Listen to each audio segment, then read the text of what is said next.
Bonjour, c'est Fanny Gibault et je suis l'ancienne responsable marketing et communication de la banque UBS. UBS, c'est l'ancienne union des banques suisses qui donc devait aller au procès contre l'État français et qui, grâce à la loi Sapin 2, va pouvoir s'en sortir en négociant une amende sans reconnaissance de culpabilité. Je viens de dire des chiffres absolument incroyables, c'est-à-dire qu'UBS pourrait avoir une transaction à hauteur de 75 millions d'euros, alors que si elle allait au procès, ça pourrait lui coûter 10 milliards d'euros.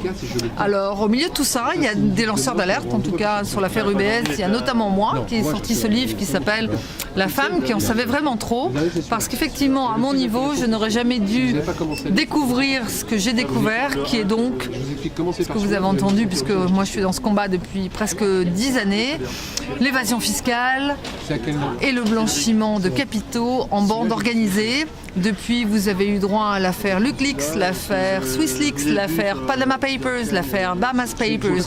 On sait même que la Société Générale est liée aux Panama Papers maintenant, c'est-à-dire que ce combat d'ampleur sismique ne concerne pas que nous, les Français, il concerne absolument tous les citoyens, toute la classe moyenne de la planète, et qu'au milieu de cette finance, il y a des hommes et des femmes politiques de premier plan qui ont pris nos vies en otage pour se servir, notamment le cas emblématique chez UBS où je travaillais, c'est M. Cahuzac, ancien ministre des Finances, qui avait ses comptes donc chez UBS à Genève, mais on peut aussi parler de Madame Bettencourt avec ses comptes chez UBS à Genève. On peut aussi parler d'autres hommes et femmes politiques de premier plan qui sont liés de très près à mon affaire.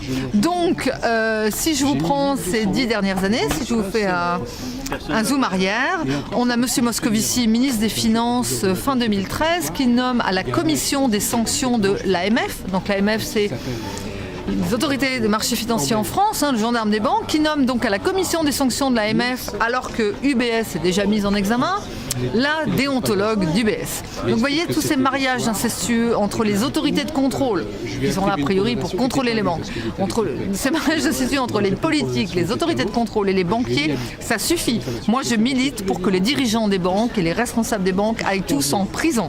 Et on va revenir sur le dossier de M. Cahuzac, puisque le jugement est public. M. Cahuzac qui risquerait 3 années de prison et qui va certainement, probablement faire appel. Alors peut-être que j'ai mauvaise mémoire, mais M. Cahuzac n'a jamais fait une seule journée en garde à vue et il n'a pas eu les menottes une seule fois. Il n'est pas parti du palais avec les menottes. Donc, on va rejoindre M. Pasco, mon petit voisin à droite, qui lui parle des hommes politiques. Comment se fait-il que dans le jugement de M. Cahuzac, il y ait une inéligibilité de 5 années? C'est-à-dire qu'à partir du moment où il purgerait sa peine, il pourrait à nouveau se présenter et être l'un de nos élus. C'est juste inacceptable. Nous sommes la démocratie qui n'en a que le nom, nous sommes que le pays des droits de l'homme qui n'en est que le pays de la déclaration des droits de l'homme.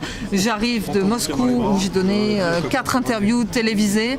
Tout le monde a été horrifié d'entendre l'histoire qui est la mienne, c'est-à-dire que on est juste abandonné par ceux qui nous dirigent.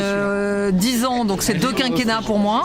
Celui de M. Sarkozy et de M. Fillon qui m'ont mis la DCRI sur le dos parce qu'ils ont estimé que c'était plus important de faire suivre ceux qui se battaient contre l'évasion fiscale plutôt que de suivre et d'épier ceux qui ont encouragé ces pratiques à haut niveau. Et puis on a un président qui a été élu en nous disant notre ennemi c'est la finance. Et je disais l'autre jour à mon ami Jérôme Kerviel, si on a bien 2 qui se souviennent de ces paroles, c'est bien nous. On a été complètement abandonnés par l'État français qui protège les banques au lieu de protéger les citoyens. Merci beaucoup. Comment tu t'appelles? Merci à vous.